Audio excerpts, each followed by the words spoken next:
중국 안후이성에 거주하던 한국인 50대 남성이 지난해 말 중국 방첩기관인 국가안전국에 연행됐습니다. 삼성전자 출신으로 지난 2016년부터 중국 반도체 회사에서 일했는데 중국 측 기술 정보를 한국에 유출한 혐의로 조사를 받았고 지난 5월 구속된 사실이 뒤늦게 알려졌습니다. 중국의 개정 반간첩법 시행 이후 한국인 첫 구속 사례입니다. 中国是法治国家，该韩国公民因涉嫌间谍罪被中方的有关部门依法逮捕。 개정법은 간첩 행위 대상을 기존 국가 기밀 정보에서 국가 안보 이익 관련 자료로 확대했습니다. 단순 통계나 산업 동향 자료의 해외 유출도 처벌받을 수 있는 모호한 규정 탓에 자의적 적용 우려가 제기돼 왔습니다.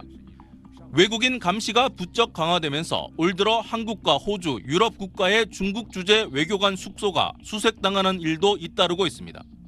외교관이 출장차 묵던 호텔방을 비운 사이 중국 당국이 호텔 측에 문을 열라고 요구한 뒤 소지품을 뒤진 겁니다. 일부 국가 외교관들이 항의하면서 몸싸움이 벌어진 적도 있는 걸로 알려졌습니다. 한국 기업들은 중국 SNS를 통한 자료 공유를 피하고 종교 활동도 조심하라는 지침을 주재원들에게 내렸습니다. 일본의 경우 반간첩법 시행 이후 지난 10년간 학자와 기업인 등 최소 17명이 중국에서 구속됐는데 지난해 한 50대 일본인 남성은 징역 12년형을 선고받기도 했습니다.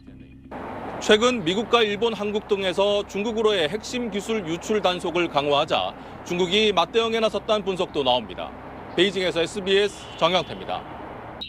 삼성전자 출신으로 중국 반도체 회사에서 근무하다 중국 당국의 간첩 혐의로 구속된 50대 한국인 남성. 지난해 말 연행 당시부터 외부에 알리지 말라는 중국 당국의 경고가 있었다고 가족은 전했습니다. 공론화가 됐을 때는 불리하게 작용을 할 것이고 굉장히 엄중한 처벌로 바로 사법 처리를 하겠다고 압박을 해왔어서 중국 측 기술 정보의 한국 유출을 의심한 수사당국은 징역형 가능성까지 거론하고 있습니다. 하지만 이 교민이 일했던 중국 반도체 기업 창신 메모리에선 한국인 직원들에게 주요 기술 접근권이 없었다고 합니다.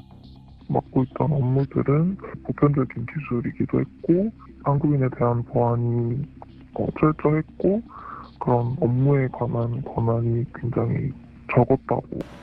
교민이 연행된 시기는 한국에서 삼성 반도체 기술의 중국 유출 사건이 적발된 때와 겹칩니다. 지난해 12월 15일 한국 검찰은 창신 메모리에 삼성 반도체 공정 정보를 유출한 혐의로 전직 삼성전자 부장 김모 씨를 구속했는데 사흘 뒤 중국 당국이 창신 메모리에서 일했던 우리 교민을 간첩 혐의로 연행한 겁니다. 함께 근무를 하셨던 그 분들 중에서 삼성 기술 유출 관련으로 한국에서도 조사를 받으셨거나 지금 현재 구속이 된 분이 있으시다고. 지난 5월엔 SK 하이닉스에서 일했던 중국인 직원이 화웨이의 반도체 기술을 유출한 혐의로 한국 경찰에 적발됐습니다. 기술 경쟁 심화 속에 중국도 맞대응에 나선 모양새여서 우리 기업과 교민들은 외교 당국의 적극적 대응을 주문하고 있습니다. 베이징에서 SBS 정영태입니다.